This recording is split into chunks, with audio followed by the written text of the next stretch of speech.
Hello guys, तो मैं ले आया हूँ बॉडी बिल्डिंग की बहुत सारी नई अपडेट्स। और आज की फर्स्ट अपडेट में हम बात करेंगे निक वॉकर की। तो निक वॉकर की गाइस एक बहुत ही बड़ी अपडेट हमें मिल गई है। हमें पता लग गया है कि निक को इस वक्त कौन से कोच हैं जो ट्रेन कर रहे हैं। तो हर कोई वेट कर रहा था गाइस कि निक अनाउंस कर लें या फिर एक्सेप्ट कर लें कि उनको कौन सा कोच ट्रेन कर रहा है। तो ऑफिशियली गाइस निक ने अनाउंस नहीं करा, ऑफिशियली उन्होंने एक्सेप्ट भी नहीं करा। बट चलो बात करते हैं इस अपडेट में कि हमें क्या पता लगा और कैसे पता लगा। पहले तो गाइस देखो, निक ने ये अपडेट शेयर करी, अपनी फिजिक अपडेट, जहां पर वो साइड चेस्ट पोस्ट हिट करते हुए हमें दिखाई दिए। एंड लास्ट अपडेट जो निक ने पोस्ट करी थी ये वाली, इसको देखकर जितने भी लोग बोल रहे थे कि Nick is losing size, Nick small होते जा रहे हैं, निक उतने ज्यादा बिगर नहीं दिख रहा है, निक ने उन सबको एक बार फिर गाइस मुंह बंद करने पर मजबूर कर दिया और बता दिया why he is the mutant. Yes guys, he is looking extremely bigger in this update. Best part यहाँ पर इस अपडेट का ये है गाइस कि इनके आर्म्स ही मैसिव नहीं लग रहा है, बल्कि इनकी पूरी बॉडी ही मैसिव लग रही है। इनके आर्म्स इस वक्त इनकी फिजिक को पूरी तरह से डोमिनेट करते हुए दिखाई नहीं दे रहे हैं। स्पेशली आप चेस्ट को देखो, यहाँ पर बहुत ज्यादा इंप्रूव लग रहा है। साथ में देखो हैमस्ट्रिंग टॉप भी बहुत ज्यादा मैसिव लग रहा है। सो ये ग्रो कर रहे हैं guys, he is totally growing. And अपने सिर्फ आर्म्स को ग्रो नहीं कर रहे क्रीजो की तरह, इनको कोई वर्ल्ड रिकॉर्ड नहीं बनाना माइकल क्रीजो की तरह या फिर डायरेक्ट की तरह सिर्फ बैक पर फोकस नहीं करना। निक अपनी पूरी फिजिक पर बहुत ही बैलेंस वे में फोकस करते हैं। और इसीलिए गाइस अब देखो, ये तो हो गई फिजिक की बात, फिजिक अपडेट की बात। अब बात करते हैं निक के कोच की। तो निक ने जब ये पोस्ट डाला गाइस, तो कैप्शन में लिखा साइज वापस आ रहा है, कंडीशन अभी भी मेरी बरकरार है, सॉलिड है, स्ट्रेंथ भी बढ़ती जा रही है with time, and food intake भी धीरे धीरे मैं बढ़ाता जा रहा हूँ। एंड थोड़ी ही देर की बात थी गाइस, उसके अंदर ये कोच है काइले विल्किस। इन्होंने निक के इस पोस्ट को अपनी स्टोरी पर लगा दिया with a demon smiling emoji, या फिर इस इमोजी को जो भी बोलते हैं आप लोग मुझे कमेंट सेक्शन में बता देना। मुझे इतनी नॉलेज नहीं है कि इमोजी का नाम क्या होता है, बट एनीवेज। तो जैसे ही इन्होंने निक को टैग करा गाइस अपनी स्टोरी में, ये निक के पोस्ट को यूज करके और साथ में इमोजी लगाकर हर किसी का अटेंशन इन्होंने कैप्चर कर लिया यहाँ पर। यस, ऐसे ही तो कोई कोच किसी की भी पिक को नहीं डालेगा, राइट। एंड ऑल्सो गाइज ये कोई इतने जाने माने कोच नहीं है जिसके बारे में बहुत लोग जानते हो, but at the same time guys Nick को इतने जाने माने कोच की रिक्वायरमेंट थी भी नहीं। निक को ऐसे ही कोच की रिक्वायरमेंट थी जो एक्चुअल में पूरा टाइम दे सके निक को, पूरा फोकस निक पर कर सके, पूरा अटेंशन दे सके निक को, ताकि उनकी फिजिक उस तरह से इंप्रूव कर पाए, पूरा अनडिवाइडेड अटेंशन मिल पाए और he can actually improve with that. जाने को तो देखो निक किसी के पास भी जा सकते थे, हैनी रैम्बर्ट, स्टेफन किन्जो, बिटोर वगैरह किसी के भी पास, but I think it's the right decision because by not going to a coach जिसके बारे में सब जानते हैं, जिसके पास ऑलरेडी बहुत सारे क्लाइंट्स हैं, निक ने एक चीज़ तो इंश्योर कर दी कि उनको पूरा फोकस मिला अपने ट्रेनर का, अपने कोच का, अनडिवाइडेड टेंशन मिले, उसके साथ वो ट्रेन कर पाए। एनीवेज गाइस, यहाँ पर भी ये कंफर्म नहीं हुआ था कि काइले विल्किस ही उनके कोच हैं। बट देन गाइस जब हम वापस आते हैं निक के पोस्ट पर, तो हमें ये कमेंट देखने को मिला, और ये कमेंट किसी और ने नहीं बल्कि डॉम सुपरस्लाइस ने करा था। यस गाइस, वही है ये जिन्होंने निक को 2022 के सीजन में, जब मैट जॉनसन के साथ वो ट्रेन नहीं कर रहे थे बीच में थोड़े पीरियड के लिए, तो यही डॉम सुपरस्लाइस इनको ट्रेन कर रहे थे, उस वक्त कोच कर रहे थे। तो इनका ये कॉमेंट था कि आप अच्छे हाथों में हो, you are in good hands with Kyle Wilkes. I know वो अपना बेस्ट ट्राई करेंगे, अपनी पूरे दिल से आपको ट्रेन करने में लगा देंगे और कोई भी अपनी तरफ से कमी नहीं छोड़ेंगे आपको अपना बेस्ट वर्जन लाने के लिए, तैयार करने के लिए। सो इस तरह से गाइज ये अब देखो बात 95% तो कंफर्म हो ही जाती है। बाकी देखो 5% मैं तब तक नहीं बोलूंगा जब तक निक ऑफिशियली इस चीज़ को अनाउंस नहीं कर देते या फिर काइले विल्किस ऑफिशियली आके इस चीज़ को नहीं बता देते कि भाई मैं निक को ट्रेन कर रहा हूँ। तब तक थोड़ा सा एक डाउट, आशंका की जगह बचती है। बट एवरीवन इज सेइंग, और हर कोई बिलीव भी कर रहेगा इसकी यही है निक के कोच। अब देखो मेरे अलावा कई सारे लोगों ने भी ये बिलीव करा और डॉम सुपरस्लाइस तक ने इस चीज़ पे कमेंट कर दिया और निक ने डिनाई नहीं करा गाइस। नहीं तो निक कमेंट करके रिप्लाई कर देते हैं। अब देखते हैं गाइस कि एक्चुअल में यही है कोच या फिर कोई और है। वैसे मेरे हिसाब से भी यही है, बाकी लेट्स सी किस तरह से जाता है। वैसे इस वक्त आई थिंक ये एक बहुत अच्छा ऑप्शन था कि निक ने एक न्यू कोच हायर करे और न्यू कोच के साथ जो ट्रेन कर रहे हैं, बिकॉज आप कितने भी अमेजिंग कोच के साथ ट्रेन करो, एक बार आपके पास लिमिटेशन आ जाती है, एक बार आपकी बॉडी उस तरह से रिस्पॉन्ड करना बंद कर देती है, तो आप कुछ भी कर लो वो मेथड्स आप पे वर्क नहीं करते।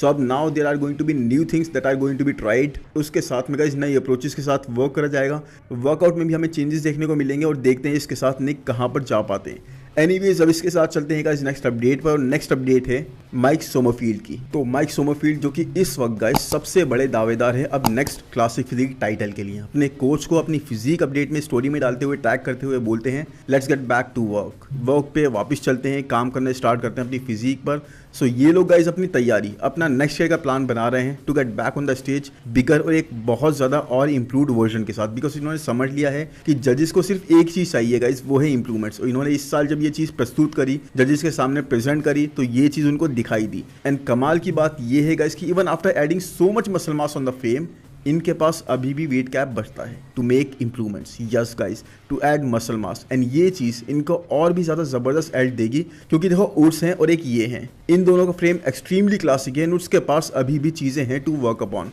फिजिक में उड्स की अभी भी लिमिटेशंस हैं, साइज की रिक्वायरमेंट है, मसल मास की रिक्वायरमेंट है, आर्म्स में बोल लो, बैक में बोल लो, देखो दोनों मसल्स जिनके मैंने अभी नाम लिए they both are brought up, दोनों में इंप्रूवमेंट्स दिखाई दी, बट उसके बाद भी गाइज ये इंप्रूवमेंट्स आने वाले साल के लिए काफ़ी नहीं होंगी, इस साल के लिए दे वर इनफ, उनको और इंप्रूवमेंट्स की रिक्वायरमेंट है। But Mike man he looked insanely good this Mr Olympia, extremely comparable थे क्रिस के लिए। एंड ये बात गाइस सिर्फ मैं स्कोर कार्ड के बेस पर नहीं बोल रहा हूँ, बट जो मैंने एक्चुअल में विटनेस करा, एक्चुअल में देखा, एक्चुअल में स्टेज पर मैंने प्रेजेंटेशन देखी इन लोगों की, उसके बाद मैं उसके बेस पर ये चीज़ बोल रहा हूँ। And trust me, I am a big fan of Cbum guys, Chris Bumstead का फैन मैं बहुत बड़ा हूँ और आप सब हो, मतलब कौन नहीं है man, he is a legend himself right now. तो स्टिल गाइस फैन और फेवरेटिज्म से आगे बढ़कर देखना जरूरी है, जो कि मैं कर पा रहा हूँ, विच आई एम ट्राइंग टू सी। आप लोग भी ज़रूर देखना ताकि आप भी अप्रिशिएट करो एक एक्चुअल ग्रेटली कैलिबर्ड क्लासिक फिजिक को जो कि माइक सोमरफील्ड इस वक्त होल्ड कर रहे हैं, कैरी कर रहे हैं। माइक को इस सीजन का एक और एडवांटेज मिलता है कि माइक इज क्वालिफाइड,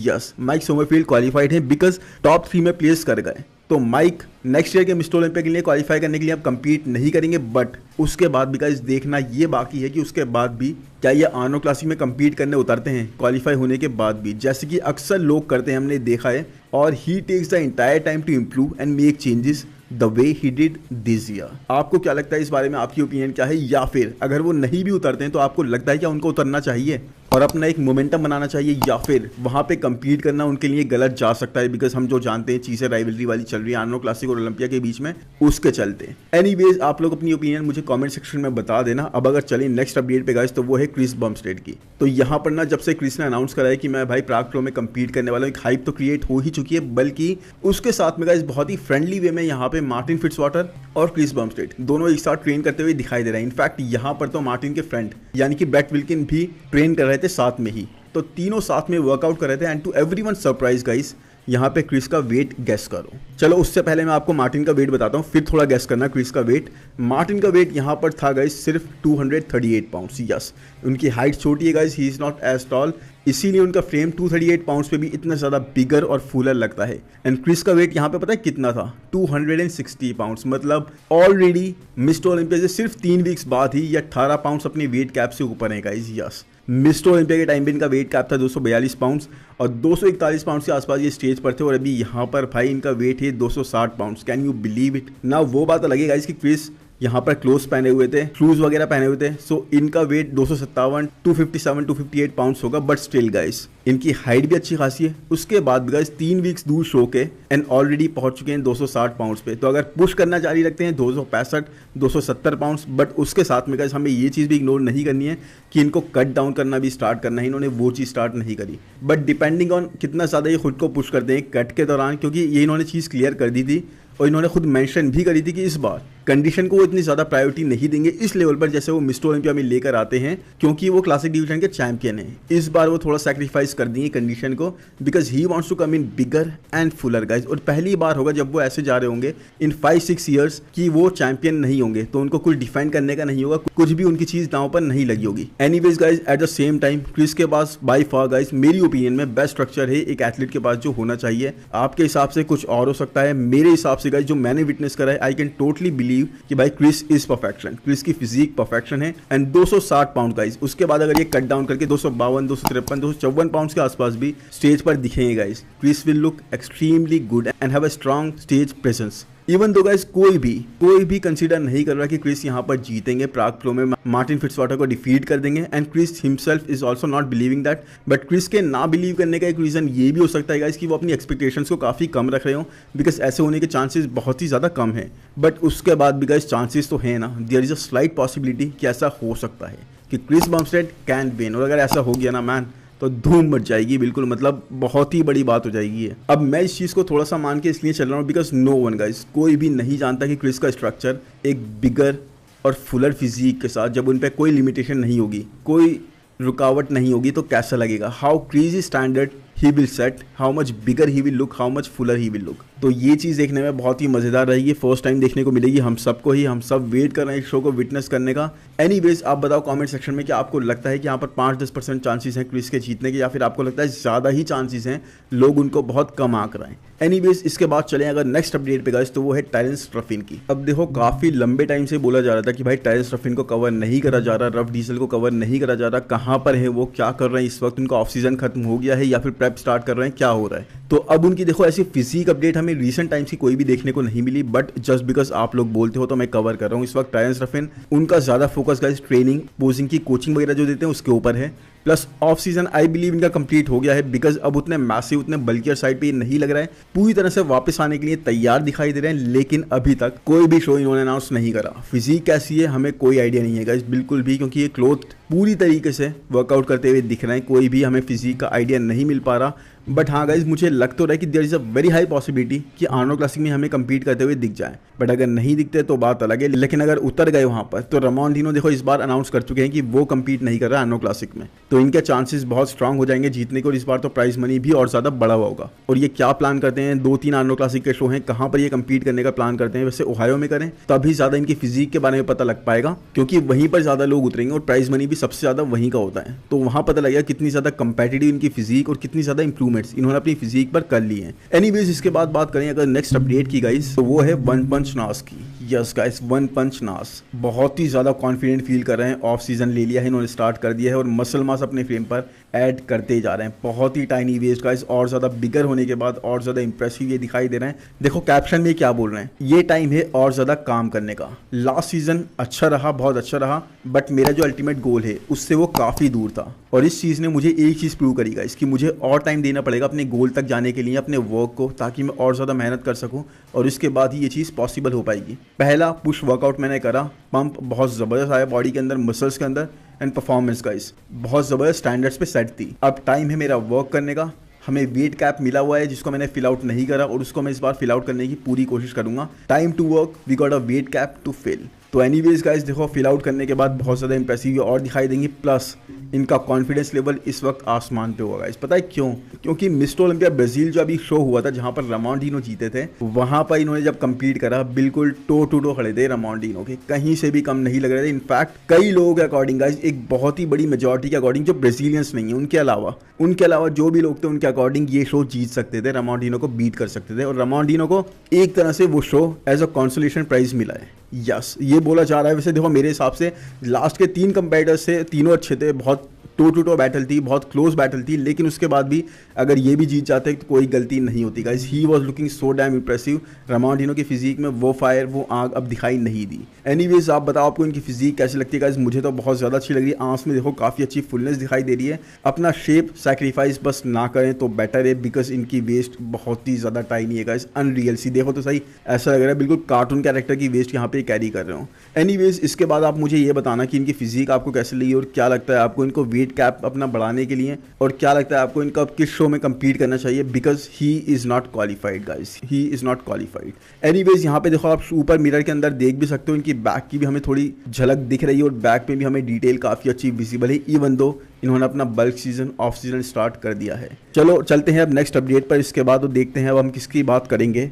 तो अब नेक्स्ट गाइज मैं आपको ये दिखाना चाहता था रायन टेरी की update. Yes guys, thanks to Mr Olympia LLC जिन्होंने इस रील को बना के डाला, जिसके अंदर दोनों ही 2023 और 2024 का वर्जन रायन टेरी का इन्होंने कंपेयर करा। और जो चीज़ मैं आपको बताया था ना कि रायन टेरी 2024 में एज इंप्रेसिव नहीं थे, मतलब इतने ज़्यादा टाइटर नहीं थे, इतने कंडीशन नहीं थे, इतने ज़्यादा हार्ड और ड्राई साइड पे नहीं थे जितने 2023 में थे, वो चीज़ यहाँ पर आपको टोटली पूरी तरीके से विजिबल हो जाएगी। फॉर एग्जांपल अगर मैं आपको स्ट्रेट से यानी फ्रंट पोस्ट से बात करना स्टार्ट करूँ, तो आप देख सकते हो इनके एब्स में डिफरेंस कितने ज़्यादा टाइटर लग रहे हैं 2023 के वर्जन में, कितने ज़्यादा हार्डर साइड पे दिखाई दे रहे हैं, जबकि उतने क्रिस्प और उतने शार्प यहाँ पर आपको 2024 के वर्जन में नहीं दिख रहा है। प्लस आप ऑब्लिक्स मसल देख लो, साइटस मसल देख लो, वो भी इतने क्लियर और डिफाइंड विजिबल आपको नहीं होंगे। प्लस बैक में जाने के बाद हाँ, बैक में इंप्रूवमेंट्स इनकी दिखाई दे रही है, मसल मास थोड़ी सी, थिकनेस थोड़ी सी इंप्रूव डेफिनेटली लग रही है गाइस, लेकिन एट द सेम टाइम आप अगर इनकी बैक में देखोगे तो बैक में भी जो शार्पनेस थी, जो डिटेलिंग थी, वो 2023 के वर्जन में आपको ज़्यादा दिखाई देगी। He was way dryer guys. मतलब उसके बाद में ये नहीं बोल रहा 2024 का वर्जन बेकार था, but guys it was really very good. But at the same time अगर हम कंपेयर करेंगे 2023 के वर्जन से, इनके ही लास्ट ईयर के वर्जन से, तो he was superbly perfect eight 2023 version. तो यही है गाइज, अब रायन टेरी के लिए चैलेंज आने वाले सालों में और ज़्यादा बढ़ गया है, बिकॉज अली बिलाल बहुत ज़्यादा जजेस की नज़र में आ चुके हैं और वो टॉप की बैटल में ही रहने वाले हैं। और हमने ऐसा कई बार होते हुए देखा है ना कि भाई कोई एथलीट बार बार नॉक करता है उस डोर पर, उसके बाद उसको टाइटल मिल ही जाता है और वो एक्चुअल में केपेबल है गाइज। मतलब बैक पे अपनी इंप्रूवमेंट्स करनी है, उसके बाद he is going to be दिया। उनको भी मिस्टर ओलंपिया को भी देखो एक न्यू फेस चाहिए, बिकॉज रायन टेरी हम सबको पता है अभी कंप्लीट कर रहे हैं। He has been competing for a long time, but he is not going to be competing for a long time. Yes, बहुत लंबे टाइम कंपीट नहीं करेंगे। आई थिंक मैक्सिमम 1-2 साल और हमें कंपीट करते हुए दी जाएंगे, वो भी मैं आपसे बोल रहा हूँ मैक्सिमम। उसके बाद हमें कंपीट करते हुए नहीं दिखेंगे। और साथ में गाइस अब इनको चाहिए न्यू फेस मिस्टर ओलंपिया को, और अली बिलाल से बेटर फेस इनको इस वक्त एक न्यू फेस की बात कर रहा हूँ मैं, वो नहीं मिलेगा गाइस। वैसे तो ब्रैंडन वगैरह भी वापस आ सकते हैं, एरिन मैक्स भी आ सकते हैं, बट अगर न्यू फेस की बात हो तो भाई अली बिलाल एक्चुअल में सूट करेंगे, बहुत ज़बरदस्त लगेंगे इस टाइटल के साथ में। एक बहुत बड़ा चैलेंज प्रेजेंट करेंगे सबके लिए। अभी तक जिसने उनको टाइम दिया है कि देखो आप यहाँ तक आ गए, लेकिन इंप्रूवमेंट्स की रिक्वायरमेंट है, गुंजाइश अवेलेबल है, उन पर वर्क करो and then you will get the title. तो उसी चीज़ पे उनको काम करना है, उसी चीज़ पे वो काम करेंगे और उसके बाद मुझे लगता है उनका टाइम भी आएगा। Anyways I really hope guys ये वीडियो आपको पसंद आया होगा। पसंद आया है तो प्लीज़ लाइक कर दो यार, चैनल को सब्सक्राइब कर दो। कमेंट सेक्शन में ज़रूर बताओ किसकी अपडेट्स आप मुझे कवर करते हुए देखना चाहते हो और मैं उनकी अपडेट्स कवर करूँगा। बाकी मिलते हैं नेक्स्ट वीडियो में। Thank you, bye bye.